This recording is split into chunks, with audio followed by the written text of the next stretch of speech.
Hi friends, இன்றைக்கி parotta stall chicken fry எப்படி பண்ணுறதுன்னு பார்க்கலாம். ஃபஸ்ட்டு ஒரு 10 வரமிளகாவை மிக்சியில் கொரகொரப்பாக பொடிச்சு ஒரு பிளேட்டில் எடுத்துக்கோங்க. அதே மிக்சி ஜாரில் ஒரு வெங்காயம், ஒரு 10 பல் பூண்டு, கொஞ்சம் இஞ்சி போட்டு சதைச்சி எடுத்துக்கோங்க. அரைக்காதீங்க, க்ரஷ் பண்ணிக்கோங்க.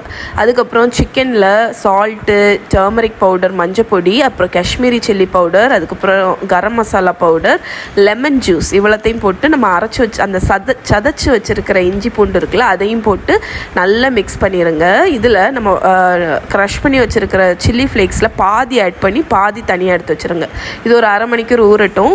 தேங்காய் எண்ணெய் 1 கப் அளவுக்கு தேங்காய் எண்ணெய் ஒரு ஃப்ரைங் பேனில் ஹீட் பண்ணிவிட்டு அதில் நம்ம வச்சுருக்கிற அந்த சிக்கனை ஆட் பண்ணிவிட்டு நல்லா 2 பக்கமும் கோல்டன் ஆகுற வரைக்கும் ஃப்ரை பண்ணி எடுங்க. சிக்கன் வந்து கம்ப்ளீட்டாக குக் ஆகணும். இது எப்படியும் ஒரு 6 to 7 minutes ஆகும்.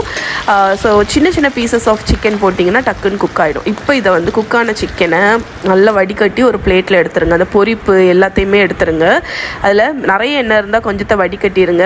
ஒரு டேபிள் ஸ்பூன் எண்ணெயில் ஒரு கை நிறைய கருவேப்பிலை, அப்புறம் க்ரஷ் பண்ணி வச்சுருக்கிற பாதி சில்லி ஃப்ளேக்ஸ் இருக்குல்ல அதையும் ஆட் பண்ணி நல்லா மிக்ஸ் பண்ணிவிட்டு நம்ம ஃப்ரை பண்ணி வச்சுருக்கிற சிக்கனையும் இதிலேயே ஆட் பண்ணிடுங்க. இதிலேயே ஆட் பண்ணி நல்லா டாஸ் பண்ணிடுங்க. டாஸ் பண்ணிவிட்டு ஃபைனலாட்டு கொஞ்சோண்டு லெமன் ஜூஸ் எடுத்து மேலே பிழிஞ்சு விட்டு மிக்ஸ் பண்ணிட்டீங்கன்னா நம்மளோட பரோட்டா கடை ஸ்டைல் சிக்கன் ஃப்ரை ரெடி. செம்ம டேஸ்ட்டாக இருக்கும். கண்டிப்பாக ட்ரை பண்ணி பாருங்கள். கீழே டிஸ்கிரிப்ஷனில் ரிட்டன் ரெசிபி இருக்குது, செக் பண்ணிக்கோங்க. இதோடு இன்றைக்கி வீடியோ முடிச்சுக்கிறேன். பாய்.